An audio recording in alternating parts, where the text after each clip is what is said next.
ঝলমলে Christmas tree, snowman, বাক্স ভর্তি উপহার, চকলেটস, প্রিয়জনদের সাথে ঘোরাঘুরি, এই তো ক্রিসমাসের আনন্দ। বরাবরের মতো বড়দিন উপলক্ষে রাজধানীর 5 তারকা হোটেলগুলো সেজেছে বর্ণিল সাজে। দর্শনার্থীদের আকর্ষণ করতে দিনব্যাপী নানা আয়োজন। ছোটদের জন্য সবচেয়ে বড় আকর্ষণ সান্টা ক্লজ।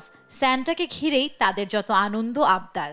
সান্টা ক্লজকে আমি অনেক পছন্দ করি। সান্টা ক্লজ আমার চকলেট দেবে, তাই জন্য আমি চকলেট চাই। সান্টা দেখছি, ক্রিসমাস ট্রি দেখছি। সান্টাও সাদরে মিশে যান শিশুদের সাথে। চকলেট বিতরণ, ফটো সেশন, হই হুল্লোড়ে কাটে সারাদিন। Merry Christmas! I am jolly good. Santa gives us presents, which I like.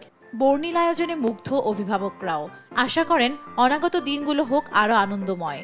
এখন ঢাকা শহরে তো কোথাও যাওয়ার জায়গা নেই, এই ছোট ছোট অকেশনের মাধ্যমে আমরা বাচ্চাদেরকে একটা গ্রাউন্ডটা দিতে পারি, খুবই ভালো লাগে। স্টার্টিংটা ভালো লাগতেছে, এরপরে গিয়ে ফ্যামিলির সাথে জয়েন হব। এবারে পরিবর্তিত পরিস্থিতিতে বড়দিন উদযাপিত হলেও আনন্দে নেই এক বিন্দু ঘাটতি। যিশুর আশীর্বাদে পৃথিবীতে শান্তি নেমে আসুক, এমনটাই চাওয়া সকলের। জান্নাতুল মোহনা, দেশ টিভি, ঢাকা।